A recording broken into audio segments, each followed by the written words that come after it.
नमस्कार साथियों, फिर से हम हाजिर हैं एक और नई वीडियो के साथ। पूरा वीडियो समझने के लिए बने रहिएगा वीडियो में शुरू से अंत तक। मैं अनुराग छिंपा स्वागत करता हूं आपका आपके अपने यूट्यूब चैनल श्री राम अध्ययन मंत्रा में। तो मित्रों, बात चल रही है कक्षा 9 NCERT हिंदी क्षितिज पुस्तक की, जिसमें अध्याय पढ़ रहे हैं हम हजारी प्रसाद द्विवेदी का एक मैना, एक कुत्ता और एक मैना। बड़ा ही शानदार उनका निबंध है। तो पीछे के वीडियो की अगर बात करें तो हम लोगों ने यहाँ तक पढ़ लिया था कि गुरुदेव एक एक फूल पत्ते को ध्यान से देखते हुए अपने बगीचे में टहल रहे थे। तो यहाँ तक पढ़ लिया था और उक्त अध्यापक महाशय से बात करते यहाँ से पढ़ना है हम लोगों को। तो अब पूरा अध्याय आज के वीडियो में कंप्लीट हो जाएगा। हो सका तो इसके 4-5 जो प्रश्न है वो भी साथ साथ में आपको बता दूंगा मैं। तो मित्रों, शुरू करते हैं कि गुरुदेव एक एक फूल पत्ते को ध्यान से देखते हुए अपने बगीचे में टहल रहे थे और उक्त अध्यापक महाशय से बातें करते जा रहे थे। ठीक है, यहाँ तक हो गया। मैं चुपचाप सुनता जा रहा था। गुरुदेव ने बातचीत के सिलसिले में एक बार कहा, जो बात चल रही थी लगातार उसी के सिलसिले में कहा, जुड़ी हुई जो बात है। अच्छा साहब, आश्रम के कौवे क्या हो गए? उनकी आवाज़ सुनाई ही नहीं देती। न तो मेरे साथी उन अध्यापक महाशय को यह खबर थी और न मुझे ही। बाद में मैंने लक्ष्य किया कि सचमुच कई दिनों से आश्रम में कौवे नहीं दिख रहे हैं। मैंने तब तक कौवों को सर्वव्यापक पक्षी ही समझ रखा था। सर्वव्यापक पक्षी ही समझ रखा था। सर्वव्यापक का अर्थ क्या हो जाता है? सर्वव्यापक का मतलब होता है सभी ओर फैले हुए, सभी ओर फैले हुए। ठीक है मित्रों, तो कौवा होता है वो हर जगह आपको दिखाई दे जाता है। ऐसा पक्षी ऐसा नहीं है कि वो सिर्फ राजस्थान में पाया जाता है या कहाँ पाया जाता है, जो भी है। अचानक उस दिन मालूम हुआ कि ये भले आदमी भी कभी कभी प्रवास को चले जाते हैं या चले जाने को बाध्य होते हैं। एक लेखक ने कौवों की आधुनिक साहित्यकों से उपमा कर दी है, क्योंकि उनका मोटो है। मोटो का मतलब होता है उद्देश्य। तो उनका मोटो है अर्थात उद्देश्य है, लक्ष्य है, जो भी आप बता सकते हो, उद्देश्य है। मिसचीफ फॉर मिसचीफ सेक, शरारत के लिए ही शरारत। तो इसका ये थोड़ा इम्पोर्टेंट है, आपसे पूछा जा सकता है। तो मिसचीफ फॉर मिसचीफ सेक का अर्थ क्या हो जाता है? शरारत के लिए ही शरारत। तो क्या कौवों को का प्रवास भी किसी शरारत के उद्देश्य से ही था? प्राय एक सप्ताह के बाद बहुत कौवे दिखाई दिए। एक दूसरी बार मैं सवेरे गुरुदेव के पास उपस्थित था। उस समय एक लंगड़ी मैना फुदक रही थी। तो आपसे पूछा जा सकता है जो मैना थी वो क्या थी? लंगड़ी थी, ये याद रखना। शायद एक्सीडेंट में ट्रक के नीचे आने से उसकी एक टांग नहीं रही हो। गुरुदेव ने कहा, देखते हो यह यूथ भ्रष्ट है। यूथ भ्रष्ट का अर्थ क्या हो जाता है? अपने देखो, यूथ का अर्थ क्या होता है? सभा। जो एक समूह होता है उससे भ्रष्ट है। क्यों? क्योंकि ये लंगड़ी है और सभी की क्या है? टांगे हैं। रोज फुदकती है ठीक यहीं आकर। मुझे उसकी चाल में एक करुण भाव दिखाई देता है। गुरुदेव ने अगर कह न दिया होता तो मुझे उसका करुण भाव एकदम नहीं दिखता। मेरा अनुमान था कि मैना करुण भाव दिखाने वाला पक्षी है ही नहीं, वह दूसरों पर अनुकंपा ही दिखाया करती है। अनुकंपा का अर्थ क्या हो जाता है? कृपा।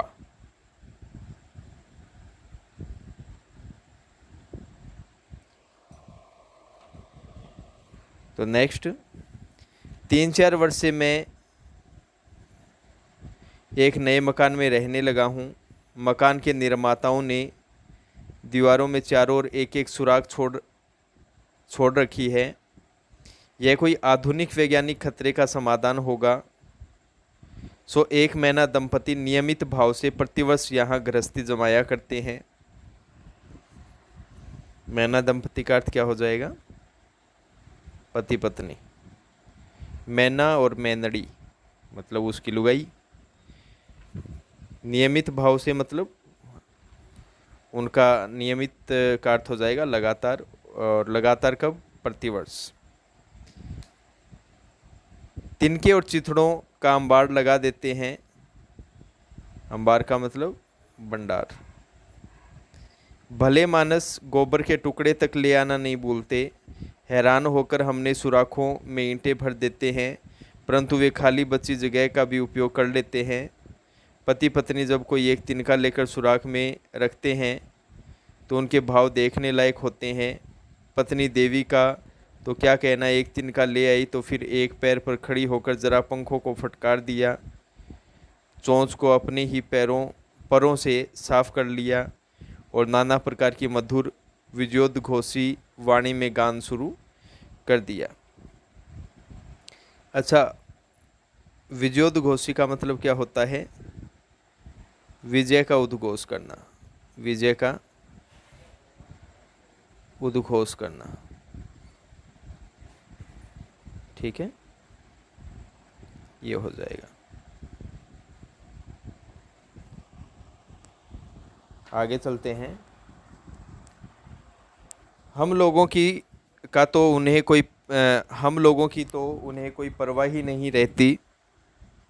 अचानक इसी समय अगर पति देवता भी कोई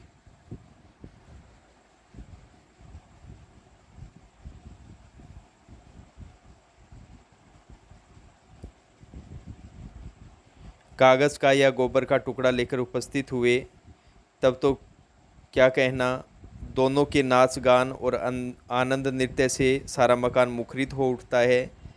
इसके बाद ही पत्नी देवी जरा हम लोगों की ओर मुखातिब होना मतलब ये हो जाएगा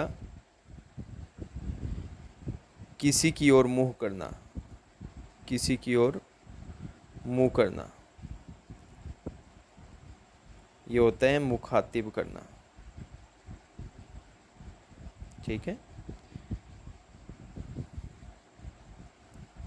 मुखातिब होकर लापरवाही भरी अदा से कुछ बोल देती है। पति देवता भी मानो मुस्कुराकर हमारी ओर देखते, कुछ रिमार्क करते और मुंह फेर लेते हैं। रिमार्क का मतलब टिप्पणी करना या जो भी हो जाएगा। तो रिमार्क का अर्थ आप यहाँ सीधे सीधे कर सकते हो, जैसे टीचर करता है ना, स्टूडेंट्स की कॉपी रिमार्क कर देता है, टिप्पणी कर देता है, वही चीज़ हो जाएगी। ठीक है, तो इसका अर्थ क्या हो जाएगा? सॉरी, ये छोड़िए यहाँ से। रिमार्क का अर्थ क्या हो जाएगा? टिप्पणी करना। टिट्टण मत लिख देना, टिट्टण मत कर देना। और मुंह फेर लेते हैं। पक्षियों की भाषा तो मैं नहीं जानता, पर मेरा निश्चित विश्वास है कि उनमें कुछ इस तरह की बातें हो जाया करती है। मतलब इन्होंने बताया है, मतलब उनमें मनुष्य के भाव भरे हैं। देखते हैं क्या होता है। पत्नी, ये लोग यहाँ कैसे आ गए जी? पति, बेचारे आ गए हैं तो रह जाने दो, क्या कर लेंगे। पत्नी, लेकिन फिर भी इनको इतना तो ख्याल होना चाहिए कि ये हमारा प्राइवेट घर है। अच्छा जी, ये मैना और मैनड़ी बात कर रही है आपस में। पति, आदमी जो है इतनी अकल कहाँ। पत्नी, जाने भी दो। पति, और क्या। सो इस प्रकार की मैना कभी करुण हो सकती है, यह मेरा विश्वास नहीं था। गुरुदेव की बात पर मैंने ध्यान से देखा तो मालूम हुआ कि सचमुच ही उनके मुख पर एक करुण भाव है। शायद यह विधुर पति था। विधुर का अर्थ क्या होता है? विधुर का अर्थ होता है जिसकी पत्नी मर गई हो। ठीक है, जिसकी पत्नी मर गई हो।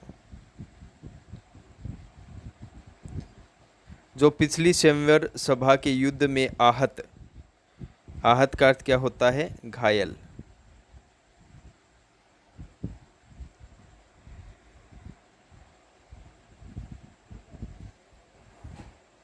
और परास्त हो गया था, या विधवा पत्नी है जो पिछले बिडाल के आक्रमण के समय पति को खोकर युद्ध में ईसत चोट खाकर एकांत विहार कर रही है। तो पहले ये समझ लीजिए कि विधवा क्या है। विधवा का अर्थ जिसका पति मर गया हो, जिसका पति मर गया हो। और विदुर क्या होता है? जिसकी पत्नी मर गई हो। याद रखना ये, ठीक है। और बिडाल का अर्थ क्या हो जाता है? बिलाव। बिलाव मतलब जो बिल्ला होता है ना, बिल्ली का पति। तो दोनों पे आक्रमण किया होगा बिलोड़ ने। तो आक्रमण के समय पति को खोकर युद्ध में ईशत चोट खाकर एकांत विहार कर रही हो। ईशत का मतलब थोड़ी, जरा सी। क्या लिख दोगे? जरा सी। थोड़ी सी चोट खाकर क्या कर रही हो? इधर उधर एकांत में विहार मतलब रह रही हो।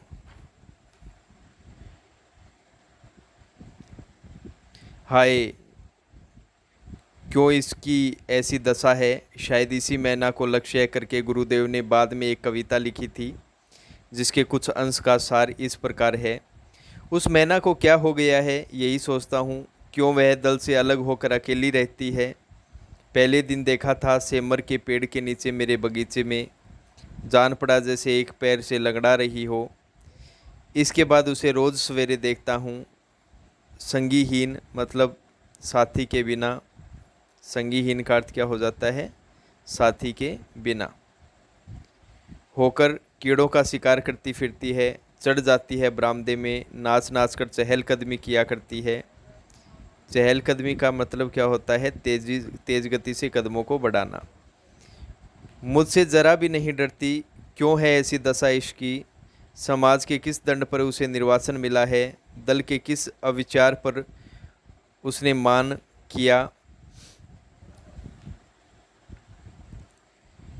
किया है?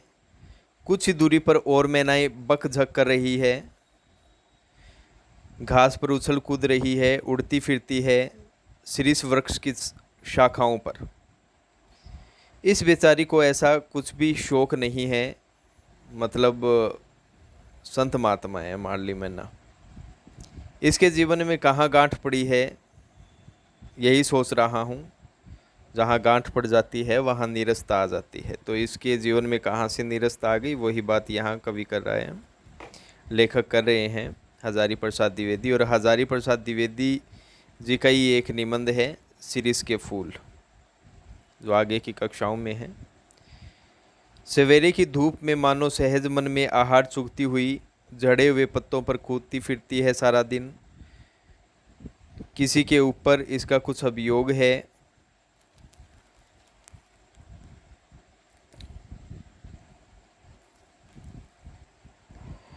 यह बात बिल्कुल नहीं जान पड़ती। इसकी चाल में वैराग्य का गर्व भी तो नहीं है। दो आग सी जलती आंखें भी तो नहीं दिखती इत्यादि। जब मैं इस कविता को पढ़ता हूँ तो उस मैना की करुण मूर्ति अत्यंत साफ होकर सामने आ जाती है। कैसे मैंने उसे देखकर भी नहीं देखा, और किस प्रकार कवि की आंखें उस बिचारी के मर्म स्थल तक पहुँच गई। मर्म स्थल क्या होता है? रहस्यमय स्थान या कोमल हृदय। रहस्यमयी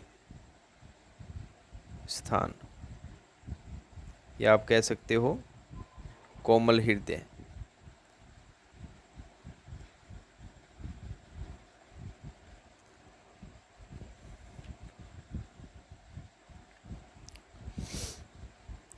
तो हैरान हो रहता हूँ।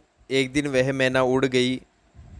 सायंकाल कवि ने उसे नहीं देखा। जब वह अकेले जाया करती है उस डाल के कोने में जब झिंगुर अंधकार में झनकारता रहता है। अच्छा साथियों, झिंगुर क्या होता है? झिंगुर होता है अपनी भाषा में काड़ती किसारी। कौन सी किसारी? काड़ती किसारी। वो झिंगुर होता है, रात को करती रहती है ना चिड़ चिड़, वही होता है झिंगुर। जब हवा में बांस के पत्ते झरझराया रहते हैं, पेड़ों की फांक से पुकारा करते हैं, नींद तोड़ने वाला संध्या तारा। संध्या तारा मतलब संध्या, शाम के समय उगने वाला तारा। कितना करुण है उसका गायब हो जाना। तो मित्रों, अब देखो मैना के बारे में सारी बात कही गई, और मैना और मतलब पति पत्नी आपस में बातचीत भी करते दिखाई दे रहे हैं। मतलब उनके द्वारा मानवीय चेष्टाएं हैं उनको प्रकट की गई है, उनको प्रकट किया गया है। और जो कवि है वो भी उनके प्रति प्रेम का भाव रखते हैं, उनकी करुण भाव दशा को समझते हैं। यही तो अध्याय में हम लोगों को करना था, और यही हम लोगों ने किया है। तो कुल मिला के बहुत बढ़िया रहा है अध्याय, क्योंकि इसमें पढ़ना ही अपने को था कि पशु पक्षी, जो पशु प्रेम होता है, पक्षी प्रेम होता है, वो कैसा होता है। तो अब बात करेंगे प्रश्न उत्तर पे। पाठ्य पुस्तक के प्रश्न उत्तर है वो देख लेते हैं। तो ये है मित्रों प्रश्न। पहला प्रश्न क्या है? गुरुदेव ने शांति निकेतन को छोड़ कहीं और रहने का मन क्यों बनाया? ये आगे आ चुका था पहले भी, मतलब हम लोगों ने वीडियो में देख लिया था। देखो बात सीधी ये थी, क्योंकि पहले वो शांति निकेतन में रहते थे और वहाँ क्या थी, आने जाने वालों की बहुत ज़्यादा भीड़ थी। वो उन्हें मतलब सोने भी नहीं देते थे ढंग से, बैठने भी नहीं देते थे ढंग से। और उनको क्या आवश्यकता थी? एकांत की, आराम की आवश्यकता थी। इसलिए उन्होंने शांति निकेतन छोड़कर कहाँ चले गए? श्री निकेतन में चले गए। और आपको पता भी है वो 3 मंजिले की हवेली, उसमें वो चले गए थे। ठीक है, पहला प्रश्न तो ये हो जाएगा, सीधे सीधे आप बता सकते हो। नेक्स्ट क्वेश्चन है आपका दूसरा प्रश्न क्या कहता है? मूक प्राणी मनुष्य से कम संवेदनशील नहीं होते। मूक प्राणी मतलब जो प्राणी चुप रहते हैं वो मनुष्य से कम संवेदनशील नहीं होते। पाठ के आधार पर स्पष्ट कीजिए। तो देख लेते हैं, क्योंकि इसमें 2 ही प्राणियों के नाम आए हैं, आपको पता ही है। एक तो किसका नाम आया है? कुत्ते का, और एक मैना। पाठ का भी नाम क्या है? एक कुत्ता और एक मैना। तो ये 2 जो प्राणी हैं, इसी के आधार पे हम बताएंगे, इस प्रश्न का जवाब देंगे। आपको पता है कि इस अध्याय में हमने कुत्ते का व्यवहार देखा। भाई जब गुरुदेव शांति निकेतन छोड़कर चले गए थे तो कुत्ता भी उनको ढूंढते ढूंढते वहाँ पहुँच गया था कि नहीं पहुँच गया? और जब गुरुदेव ने उनको स्पर्श किया तो वो आनंदित भी हो गया था, बलि प्रकार से, पता है आपको। और जब गुरुदेव की मृत्यु हो गई थी तो वहाँ पर भी वो आ गया था, और वहाँ पर जहाँ चिता जल रही थी, वहाँ राख बिखरी हुई थी, वहाँ पर भी वो क्या हो गया था? आकर बैठ गया था। ठीक है, और मैना को भी आप देख सकते हैं कि दोनों आपस में वो बातचीत कर रहे हैं, गुरुदेव उनको देख रहे हैं भली प्रकार से, वो अपनी गृहस्थी वहीं आकर बैठाते हैं। तो ये दोनों हो गए। अब बात करते हैं तीसरा प्रश्न। गुरुदेव द्वारा मैना को लक्ष्य करके लिखी गई कविता के मर्म को लेखक कब समझ पाया? तो पहले तो लेखक था वो उनके जो मैना का भाव था उसको समझ नहीं पाया था, लेकिन जब गुरुदेव के द्वारा लिखी गई कविता को उन्होंने पढ़ा, तब उन्होंने क्या है कि मैना के जो भाव हैं उनको समझा। उसका कारण भी था क्योंकि कविता पढ़ लेने से उनको मैना के जो भाव थे, उन मैना के भाव पे उनका एकदम ध्यान चला गया था, इसी कारण वो समझ पाए थे। बस इसका यही जवाब आपको देना होगा, ज़्यादा वो बड़ी बात नहीं है। तो चौथा प्रश्न क्या कहता है? प्रस्तुत पाठ एक निबंध है। निबंध गद्य साहित्य की उत्कृष्ट विधा है जिसमें लेखक अपने भावों और विचारों को कलात्मक और लालित्यपूर्ण शैली में अभिव्यक्त करता है। इस निबंध में उपयुक्त विशेषता कहाँ झलकती है? किन्हीं 4 का उल्लेख कीजिए। तो ये लालित्यपूर्ण अभिव्यक्ति है, कलात्मक अभिव्यक्ति है, उसके बारे में बताना है। तो देखो साथियों, मैं इतनी बात जानता हूँ कि पहली बात तो इसमें कल्पना का प्रयोग किया गया है, क्योंकि एक लेखक होती है, उस लेखक होता है, उसकी कल्पना ही सबसे बड़ी चीज़ होती है। अगर इस अध्याय की बात करें, जैसे मैना दंपति का आपस में बातचीत करना, अब उनको थोड़ी पता है भाई ये बातचीत कर रहे हैं, लेकिन उन्होंने कह दिया, ठीक है। इसके अलावा मानवीकरण शैली का प्रयोग किया गया है। मानवीकरण मतलब मैंने आपको पाठ के शुरू में ही बता दिया था कि जब जड़ वस्तुओं पे मानव की चेष्टाओं का आरोप किया जाए। अब बताओ, एक बात बताओ आप, जो मैना पक्षी हैं वो आपस में बातचीत कर सकते हैं क्या? नहीं कर सकते, लेकिन यहाँ पे करवाई गई है पाठ में। बात तो मानव कर सकता है, वो थोड़ी कर सकते हैं। और वो ऐसा थोड़ी सोचते हैं रहने दो भैया, अपने प्राइवेट प्रॉपर्टी है और वह ये, ठीक है। और इसके अलावा व्यंग्य का प्रयोग किया गया है। और चौथा आप बता सकते हो मैं शैली का प्रयोग किया गया है। इस प्रकार ये आप सीधा सीधा इसके जवाब दे सकते हो, कोई दिक्कत नहीं है। नेक्स्ट है 5वां प्रश्न, आज से स्पष्ट कीजिए। तो देखते हैं किस चीज़ का आज से स्पष्ट करना है। इस प्रकार कवि की मर्म भेदी दृष्टि ने इस भाषाहीन प्राणी की करुण दृष्टि के भीतर उस विशाल मानव सत्य को देखा जो मनुष्य के अंदर भी नहीं देख पाता। तो भाई इसका आज से स्पष्ट करना है। भाई अगर बात करें, जहाँ शांति निकेतन की बात करें और वहाँ जो गुरुदेव रहते थे, उनको पता है कि उनके पास मर्म भेदी दृष्टि प्राप्त थी। मर्म भेदी मतलब मर्म का भेद जानने वाली। अब उसी मर्म भेदी दृष्टि के सारे उन्होंने कुत्ते के अंदर छिपे भावों को भी समझा, मैना के अंदर छिपे भावों को भी समझा, ठीक है। तो जो कुत्ते के अंदर मानवीय अनुभूतियाँ छिपी हुई थी, उनको उन्होंने पहचान लिया था। ये चीज़ करके आप ये सीधे सीधे उत्तर इसका दे सकते हो। तो ये साथियों आपका अध्याय कंप्लीट होता है, एक कुत्ता और एक मैना।